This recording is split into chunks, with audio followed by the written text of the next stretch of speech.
Environmental Committee, Mr. Schondel. Thank you, Mr. Council President.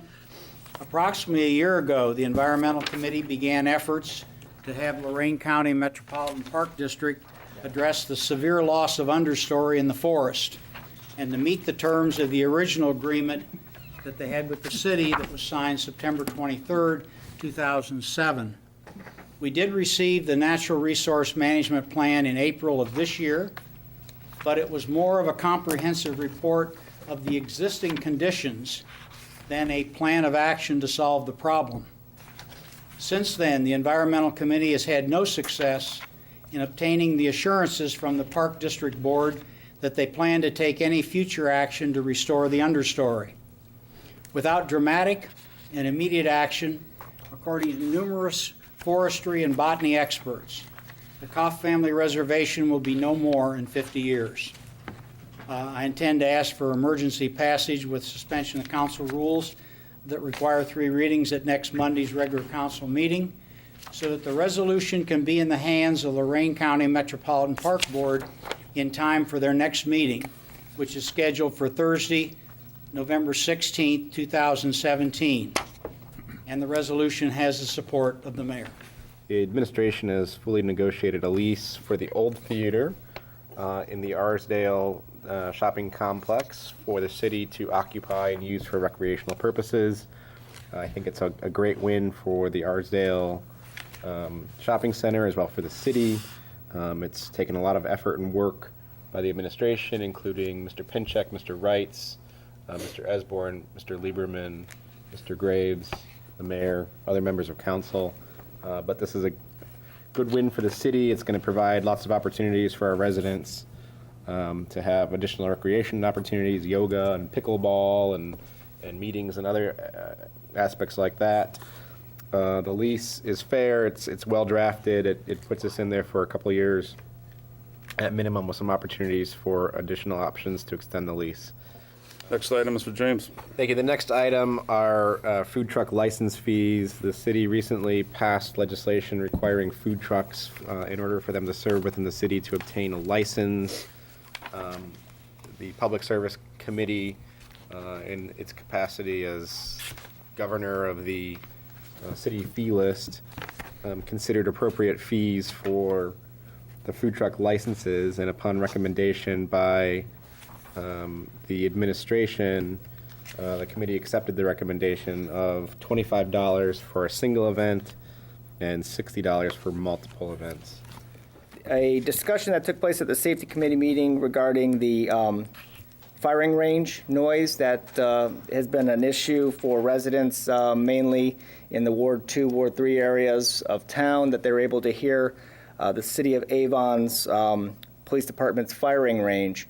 And we heard a lot of testimony from a number of residents that attended, and they seemed wanting to have some sort of a resolution so that way in their neighborhoods they're not listening to small arms fire and rifle fire, semi-automatic fire, for the amount of hours and the times of day that it was occurring. We heard from a number of residents that said you just need to look at the news and see what's going on with the shootings, and then they hear this firing and they don't know where it's coming from, and it lasts for a long time, and they don't know, is this the firing range? Is this something that is really happening? So it's a concern. And so we heard all the testimony from the residents, and what we told them was the mayor and the police chief were going to work with the City of Avon's mayor and their police chief at a meeting several days after that safety committee meeting. So, Mr. Mayor, if it's all right, if you would be able to give us an update on your discussion that you had with Mayor Jensen shortly after our safety committee meeting.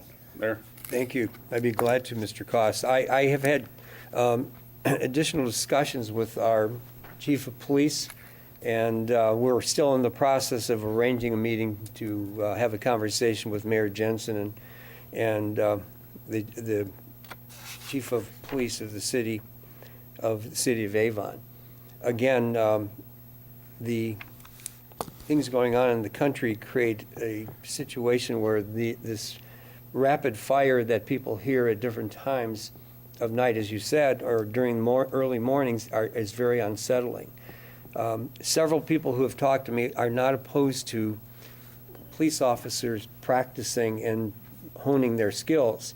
It's just that the sound is coming from an area very close to where some people live, and what they're hoping for is an effort, first of all, to try and schedule these at more desirable times for residents, at the same time creating a situation where maybe there can be a more of a barricade, a sound barrier where this does not travel as far. So they're not objecting to the principle of a gun range being in the city of Avon, but when it's done, and also they would like to see some efforts to try to muffle the sound. So we're working in that direction, and I'll get back to you once we get that meeting scheduled and get a result. The Lear Road, Krebs Road traffic light. We worked out all of the timing. The railroad did a live train test last week, and our traffic light is talking to the new rail crossing, but the railroad has one final adjustment they need to make on the arms coming down. So it is coming close. We've got all of our equipment ready now. It's just a matter of one minor modification, and then we'll be able to turn the light on. Everything is activated. It's flashing right now, so I would anticipate that at next week's council meeting, I can give you the final date when the light will be activated. Thank you, sir. And secondly, I've had conversations with Mr. Cause, and I'm going to give a little breakdown. The Weber Road, State Route 83 traffic light. To go back in some history, I'll give some breakdowns because I know Mr. Cost has been getting some calls about this. November 2nd of 16 is when we took the most recent traffic counts. By the end of November of 16, we realized that the warrants would be met. We talked about this in budget meetings for 2017, so council and the mayor were supportive of budgeting for the traffic light. So in February of 17, we hired KS Associates to do the design. March 3rd of 17th and the 10th of 2017, survey work was done out there. May of 17, the 80% complete design drawings were submitted to ODOT for their review and approval, which we received middle of June. Plans were then finalized, and we advertised on August 1st of 2017, open bids on the 22nd, awarded it on the September 11th of 2017, and at this point, we have a contractor that is hired. We had a pre-construction meeting last week. They're having all of the public utilities marked out there. There's going to be a meeting later this week on site to make sure that the foundation locations are going to be okay with the design that was set up, to make sure we don't have any interference. But as we have been saying in the past, the biggest hurdle, which I know Mr. Busey can attest to with about a traffic light, is waiting for the equipment.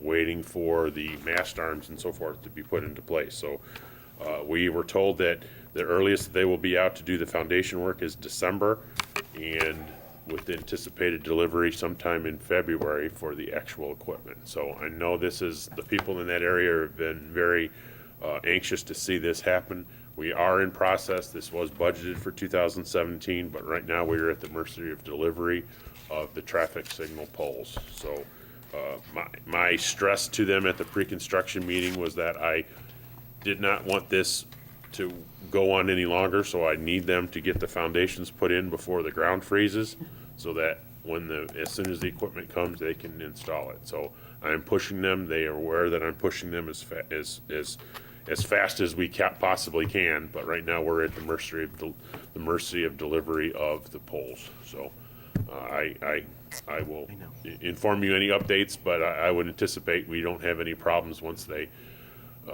finalize the location of the foundations later this week.